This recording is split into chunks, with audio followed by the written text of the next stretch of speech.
ஆயிரத்து மந்திரமே அண்டமான தந்திரமே ஆறெழுத்தில் அடங்கி நிற்கும் ஆறுபடை வீரனே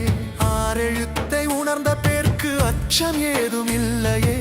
ஆறுமுகம் வந்து காக்க வேறு தெய்வம் வேண்டுமோ ஓம் என்னும் மந்திரத்தின் உள் நின்ற நாதமே தாமென்று தந்தைக்கே நீ உரைத்த வேதமே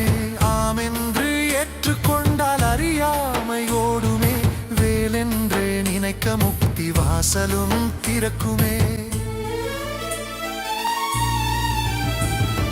வேலுமல்ல சூலமல்ல விட்டவெளி தானுமல்ல பாலுமல்ல பழமுமல்ல பக்தி என்னும் பாவமல்ல காலமல்ல தேசமல்ல கருணை கொண்ட வடிவமல்ல ஞானமாகி நின்ற நேர்மையாவர் காண